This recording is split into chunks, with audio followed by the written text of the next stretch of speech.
Dear students, ਅੱਜ ਦੀ ਇਸ video ਦੇ ਵਿੱਚ ਅਸੀਂ ਸਿੱਖਾਂਗੇ ਪ੍ਰੈਸੀ ਰਾਈਟਿੰਗ। ਪ੍ਰੈਸੀ ਰਾਈਟਿੰਗ ਗ੍ਰਾਮਰ ਪਾਰਟ ਦਾ ਇੱਕ ਅਹਿਮ ਹਿੱਸਾ ਹੈ। ਤਾਂ ਸਭ ਤੋਂ ਪਹਿਲਾਂ ਆਪਾਂ ਗੱਲ ਕਰਦੇ ਹਾਂ ਕਿ ਪ੍ਰੈਸੀ ਕੀ ਹੁੰਦੀ ਹੈ, ਪ੍ਰੈਸੀ ਬਣਾਉਣ ਦੇ ਲਈ ਕਿਹੜੇ ਆਪਾਂ ਸਟੈਪ ਫਾਲੋ ਕਰਦੇ ਹਾਂ, ਤੇ ਫਿਰ ਆਪਾਂ ਇੱਕ ਐਗਜ਼ਾਮਪਲ ਲੈ ਕੇ ਉਸ ਨੂੰ ਡਿਸਕਸ ਕਰਾਂਗੇ। ਪ੍ਰੈਸੀ ਦਾ ਮੀਨਿੰਗ ਕੀ ਹੈ? ਪ੍ਰੈਸੀ ਪ੍ਰੀਸਾਈਜ਼ ਵਰਡ ਤੋਂ ਬਣਿਆ ਹੈ, ਜਿਸ ਦਾ ਮੀਨਿੰਗ ਹੁੰਦਾ ਹੈ ਸੰਖੇਪ ਕਰਕੇ ਲਿਖਣਾ। ਸੋ what's A ਪ੍ਰੈਸੀ? A ਪ੍ਰੈਸੀ is the gist ਔਰ main theme of A passage. ਸਾਨੂੰ ਜਿਹੜਾ ਇੱਕ ਪੈਸੇਜ ਦਿੱਤਾ ਹੋਇਆ ਹੁੰਦਾ ਹੈ, ਪੈੜਾ ਦਿੱਤਾ ਹੋਇਆ ਹੁੰਦਾ ਹੈ, ਉਸ ਦਾ ਜੋ ਮੇਨ ਥੀਮ ਹੈ, ਜਾਂ ਆਪਾਂ ਇਹ ਕਹਿ ਲਈਏ ਜੋ ਉਸ ਦਾ ਸਾਰ ਹੈ, ਜਿਸਟ ਹੁੰਦਾ ਸਾਰ, ਤਾਂ ਉਸ ਨੂੰ ਆਪਾਂ ਪ੍ਰੈਸੀ ਕਹਿੰਦੇ ਹਾਂ, ਜਿਹਨੂੰ ਕਿ ਅਸੀਂ ਘੱਟ ਤੋਂ ਘੱਟ ਸ਼ਬਦਾਂ ਦੇ ਵਿੱਚ ਐਕਸਪ੍ਰੈਸ ਕਰਦੇ ਹਾਂ। ਦੂਸਰਾ ਕੀ ਹੈ, ਜੋ ਪ੍ਰੈਸੀ ਹੈ ਇਹ ਸੰਖੇਪ ਹੁੰਦੀ ਹੈ, ਕਲੀਅਰ ਹੋਣੀ ਚਾਹੀਦੀ ਹੈ, ਤੇ to the point, precise meaning to the point ਹੋਣੀ ਚਾਹੀਦੀ ਹੈ। ਤੀਸਰਾ ਹੈ ਆਈਡੀਆਜ਼, ਜਿੰਨੇ ਵੀ ਇਹਦੇ ਵਿੱਚ ਲਿਖੇ ਜਾਂਦੇ ਹੈ, ਆਈਡੀਆਜ਼ ਜਿੰਨੇ ਸੀਕੁਐਂਸ, ਜਿੰਨੇ ਵੀ ਉਸ ਪ੍ਰੈਸੀ ਦੇ ਵਿੱਚ ਆਪਾਂ ਆਈਡੀਆਜ਼ ਲਿਖਦੇ ਹਾਂ, ਉਹ ਸਾਰੇ ਤਰਤੀਬਵਾਰ ਹੋਣੇ ਚਾਹੀਦੇ ਹੈ। ਇਹ ਨਹੀਂ ਆਪਾਂ ਕਦੇ ਕੁਛ ਲਿਖ ਰਹੇ ਹਾਂ, ਕਦੇ ਕੁਛ ਲਿਖ ਰਹੇ ਹਾਂ।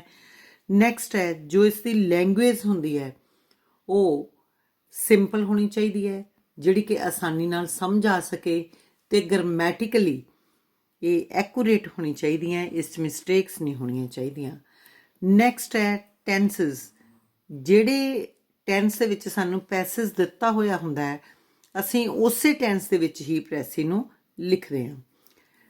ਨੈਕਸਟ, ਜਦੋਂ ਆਪਾਂ ਪ੍ਰੈਸੀ ਲਿਖਦੇ ਹਾਂ ਤਾਂ ਉਸ ਵਿੱਚ ਆਪਾਂ ਇਨਡਾਇਰੈਕਟ ਸਪੀਚ ਦਾ ਯੂਜ਼ ਕਰਦੇ ਹਾਂ, ਡਾਇਰੈਕਟ ਸਪੀਚ ਦਾ ਯੂਜ਼ ਨਹੀਂ ਕਰਦੇ।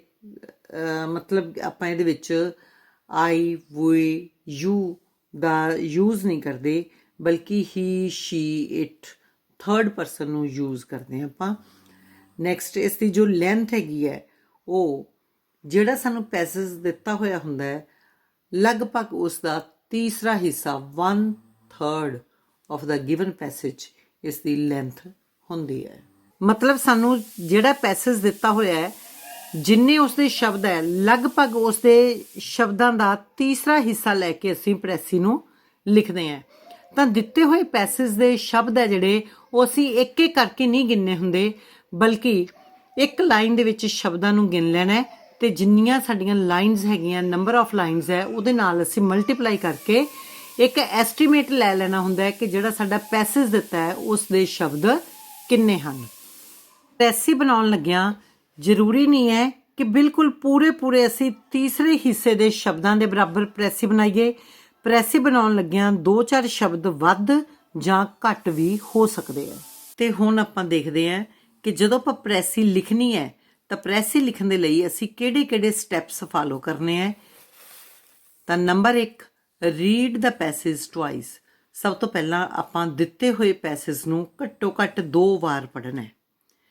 ਨੰਬਰ 2, ਹੈਡਿੰਗ ਔਰ ਟਾਈਟਲ। ਜਦੋਂ ਆਪਾਂ ਪੈਸੇਜ ਨੂੰ 2 ਵਾਰ ਪੜ੍ਹ ਲਾਂਗੇ ਤਾਂ ਆਪਾਂ ਨੂੰ ਇਹ ਅੰਦਾਜ਼ਾ ਲੱਗ ਜਾਏਗਾ ਕਿ ਪੈਰਾ ਜਿਹੜਾ ਹੈਗਾ ਆਪਾਂ ਨੂੰ ਦਿੱਤਾ ਹੋਇਆ ਉਹ ਕਾਹਦੇ ਬਾਰੇ ਹੈ, ਤਾਂ ਆਪਾਂ ਉਸ ਦਾ ਹੈਡਿੰਗ ਜਾਂ ਟਾਈਟਲ ਲਿਖ ਲੈਣਾ ਹੈ। Number 3, underline main ideas. ਜਿਸ ਵੇਲੇ ਆਪਾਂ ਪੈਸੇਜ ਨੂੰ ਪੜ੍ਹਨਾ ਹੈ, 2 ਵਾਰ ਪੜ੍ਹਦੇ ਹਾਂ ਜਾਂ 3 ਵਾਰ ਪੜ੍ਹਦੇ ਹਾਂ, ਤਾਂ ਪੜ੍ਹਦੇ ਹੀ ਆਪਾਂ ਉਸ ਪੈਸੇਜ ਦੇ ਵਿੱਚੋਂ ਮੇਨ ਆਈਡੀਆਜ਼ ਨੂੰ ਅੰਡਰਲਾਈਨ ਕਰ ਲੈਣਾ ਹੈ। ਨੈਕਸਟ ਸਟੈਪ ਹੈ ਨੋ ਕਾਪੀ ਪੇਸਟ। ਪ੍ਰੈਸੀ ਨੂੰ ਲਿਖਦੇ ਹੋਏ ਗਿਵਨ ਪੈਸੇਜ ਦੇ ਵਿੱਚੋਂ ਅਸੀਂ ਡਾਇਰੈਕਟ ਲਾਈਨਸ ਨਹੀਂ ਲਿਖਣੀਆਂ। ਕਈ ਸਟੂਡੈਂਟਸ ਕੀ ਕਰਦੇ ਆ, ਗਿਵਨ ਪੈਸੇਜ ਦੀਆਂ 2-3 ਉੱਪਰਲੀਆਂ ਲਾਈਨਸ ਛੱਡ ਦਿੰਦੇ ਆ, 2-3 ਹੇਠਲੀਆਂ ਲਾਈਨਸ ਛੱਡ ਦਿੰਦੇ ਆ, ਤੇ ਸੈਂਟਰ ਦੇ ਵਿੱਚੋਂ 3-4 ਲਾਈਨਸ ਲਿਖ ਕੇ ਪ੍ਰੈਸੀ ਲਿਖ ਦਿੰਦੇ ਆ। ਇਸ ਤਰ੍ਹਾਂ ਨਹੀਂ ਕਰਨਾ। ਜਦੋਂ ਅਸੀਂ ਪ੍ਰੈਸੀ ਲਿਖਣੀ ਹੈ ਤਾਂ ਅਸੀਂ ਕਿਸੇ ਵੀ ਥੀਮ ਨੂੰ ਨਹੀਂ ਛੱਡਣਾ। ਜੇਕਰ ਪੈਸੇਜ ਦੇ ਵਿੱਚ ਅਲੱਗ-ਅਲੱਗ ਤਰ੍ਹਾਂ ਦੇ ਥੀਮ ਦਿੱਤੇ ਹੋਏ ਆ ਤਾਂ ਆਪਾਂ ਉਹ ਸਾਰੇ ਲਿਖਣੇ ਹੈ, ਪਰ ਜਿਹੜੀ ਆਪਾਂ ਲੈਂਗੁਏਜ ਯੂਜ਼ ਕਰਨੀ ਹੈ, ਉਸੇ ਆਪਣੀ ਖੁਦ ਦੀ ਲੈਂਗੁਏਜ ਨੂੰ ਯੂਜ਼ ਕਰਨਾ। ਤਾਂ ਇਸ ਲੈਂਗੁਏਜ ਨੂੰ ਯੂਜ਼ ਕਰਨ ਦੇ ਲਈ ਅਸੀਂ ਕੰਜੰਕਸ਼ਨਸ ਦਾ ਯੂਜ਼ ਕਰ ਸਕਦੇ ਹਾਂ, ਜਾਂ ਟਰਾਂਸਫਾਰਮੇਸ਼ਨ ਆਫ ਸੈਂਟੈਂਸਸ, ਜਾਂ ਜੁਆਇਨਿੰਗ ਸੈਂਟੈਂਸਸ, ਜਾਂ ਵਨ ਵਰਡ ਸਬਸਟੀਟਿਊਸ਼ਨ ਦਾ ਯੂਜ਼ ਕਰਕੇ ਆਪਾਂ ਆਪਣੀ ਲੈਂਗੁਏਜ ਦੇ ਵਿੱਚ ਪ੍ਰੈਸੀ ਨੂੰ ਲਿਖ ਸਕਦੇ ਹਾਂ। ਡੀਅਰ ਸਟੂਡੈਂਟਸ, ਹੁਣ ਇਹਨਾਂ ਸਟੈਪਸ ਨੂੰ ਫਾਲੋ ਕਰਦੇ ਹੋਏ ਆਪਾਂ ਇੱਕ ਐਗਜ਼ਾਮਪਲ ਲੈਂਦੇ ਹਾਂ। People in this modern materialistic world are prone to suffer from stress, emotional imbalance, anxiety, frustration, and anger. ਅੱਜ ਦੇ ਇਸ ਆਧੁਨਿਕ ਮੈਟੀਰੀਅਲਿਸਟਿਕ ਵਰਲਡ ਦੇ ਵਿੱਚ ਲੋਕ ਤਣਾਵ, ਇਮੋਸ਼ਨਲ ਇੰਬੈਲੈਂਸ, ਚਿੰਤਾ, ਨਿਰਾਸ਼ਾ ਅਤੇ ਗੁੱਸੇ ਤੋਂ ਬਹੁਤ ਪਰੇਸ਼ਾਨ ਹੈ। ਇਟ ਲੀਡਸ ਟੂ ਮੈਨੀ ਫਿਜ਼ੀਕਲ ਏਲਮੈਂਟਸ, ਇਸ ਦੇ ਨਾਲ ਬਹੁਤ ਸਾਰੀਆਂ ਬਿਮਾਰੀਆਂ ਹੋ ਜਾਂਦੀਆਂ। ਡਿਸਟਰਬਡ ਰਿਲੇਸ਼ਨਸ਼ਿਪ ਜਿਹੜੇ ਹੈ ਸਾਡੇ ਉਹ ਖਰਾਬ ਹੋ ਜਾਂਦੇ ਹੈ, ਅਤੇ ਰੋਡ ਰੇਜ ਅਤੇ ਸੜਕ ਦੇ ਉੱਪਰ ਬਹੁਤ ਸਾਰੀਆਂ ਦੁਰਘਟਨਾਵਾਂ ਹੋ ਜਾਂਦੀਆਂ। Many broken homes, accidents and suicides are due to this mental turmoil. ਇਸ ਮਾਨਸਿਕ ਅਸ਼ਾਂਤੀ ਦੇ ਕਾਰਨ ਬਹੁਤ ਸਾਰੇ ਘਰ ਟੁੱਟ ਜਾਂਦੇ ਆ, ਦੁਰਘਟਨਾਵਾਂ ਹੋ ਜਾਂਦੀਆਂ ਅਤੇ ਲੋਕ ਆਤਮ ਹੱਤਿਆ ਕਰ ਲੈਂਦੇ ਆ। The only panacea for this is meditation, ਅਤੇ ਇਸ ਦਾ ਇੱਕੋ ਇੱਕ ਹੱਲ ਕੀ ਹੈ? ਮੈਡੀਟੇਸ਼ਨ। ਹੁਣ ਤੱਕ ਆਪਾਂ ਦੇਖ ਰਹੇ ਸੀ ਕਿ ਜੋ ਪਹਿਲੀਆਂ ਲਾਈਨਸ ਹੈ ਇਹਦੇ ਵਿੱਚ ਸਾਨੂੰ ਸਾਰੀਆਂ ਉਹਨਾਂ ਨੇ ਪ੍ਰੋਬਲਮਸ ਦੱਸੀਆਂ ਹੋਈਆਂ, ਅਤੇ ਇੱਥੇ ਆ ਕੇ ਲਾਈਨ ਚੇਂਜ ਹੁੰਦੀ ਹੈ ਅਤੇ ਸਾਨੂੰ ਇਹਨਾਂ ਪ੍ਰੋਬਲਮਸ ਦਾ ਇੱਕ ਸਲਿਊਸ਼ਨ ਦੱਸਿਆ ਗਿਆ ਕਿ ਉਹ ਮੈਡੀਟੇਸ਼ਨ ਹੈ। ਤਾਂ ਇਸ ਤੋਂ ਬਾਅਦ ਇੱਥੇ ਇੱਕ ਅਗਲਾ ਆਈਡੀਆ ਸਟਾਰਟ ਹੋ ਜਾਂਦਾ ਹੈ। ਸੋ ਆਪਾਂ ਇਸ ਨੂੰ ਅੰਡਰਲਾਈਨ ਕਰ ਲੈਣਾ। A simple description of meditation is to sit silently with closed eyes and focus on breathing. Meditation ਕੀ ਹੈ ਕਿ ਅੱਖਾਂ ਬੰਦ ਕਰਕੇ ਚੁੱਪਚਾਪ ਬੈਠਣਾ ਅਤੇ ਆਪਣੇ ਸਾਹ ਦੇ ਉੱਪਰ ਫੋਕਸ ਕਰਨਾ। ਅਤੇ ਇਸ ਲਾਈਨ ਦੇ ਵਿੱਚ ਮੈਡੀਟੇਸ਼ਨ ਦੀ ਡੈਫੀਨੇਸ਼ਨ ਦਿੱਤੀ ਹੋਈ ਹੈ, focus on breathing.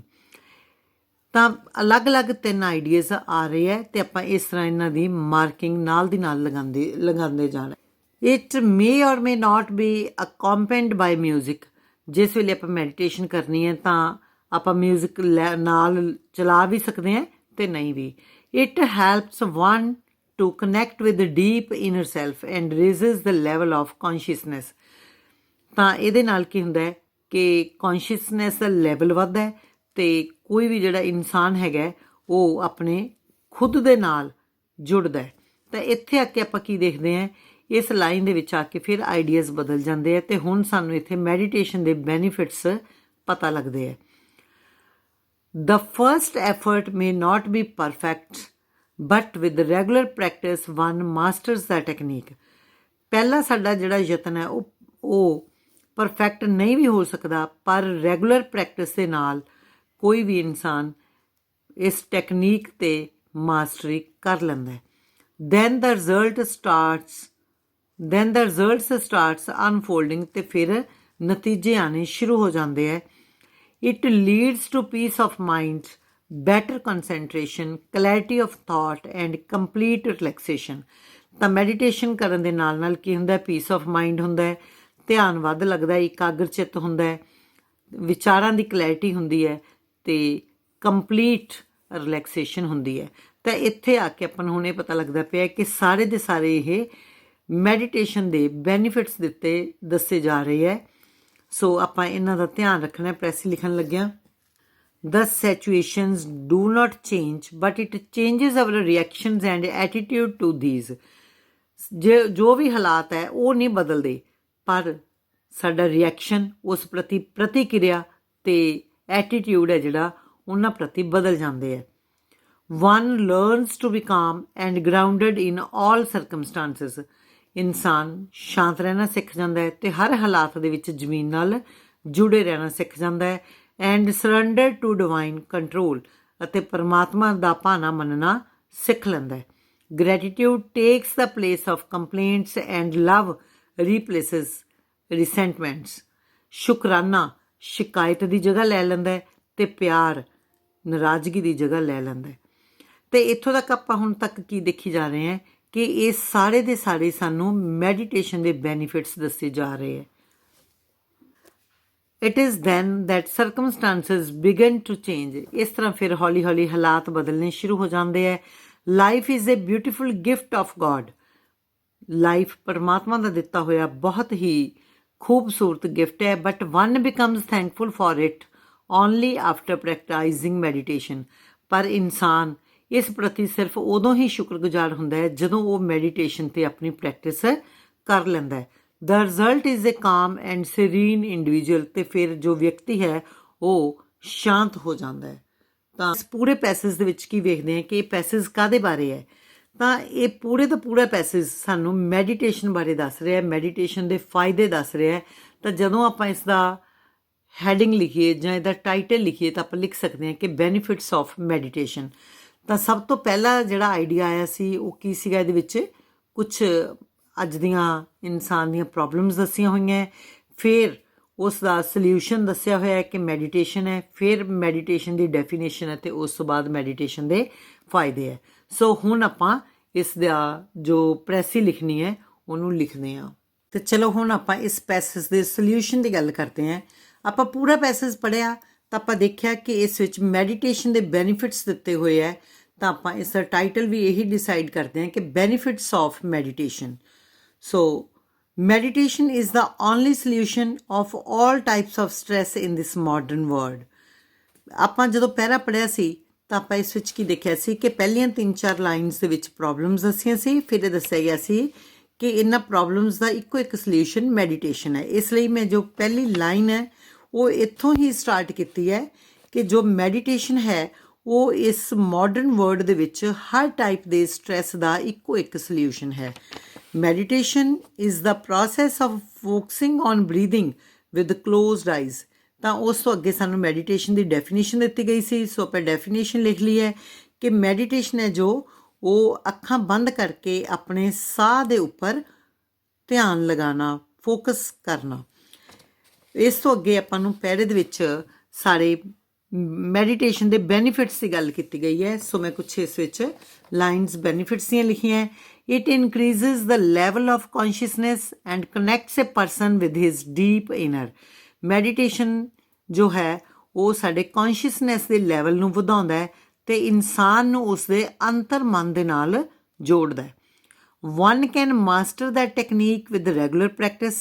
Regular practice ਦੇ ਨਾਲ ਕੋਈ ਵੀ ਇਨਸਾਨ ਇਸ ਟੈਕਨੀਕ 'ਤੇ ਮਾਸਟਰੀ ਕਰ ਸਕਦਾ ਹੈ। A person becomes emotionally stable।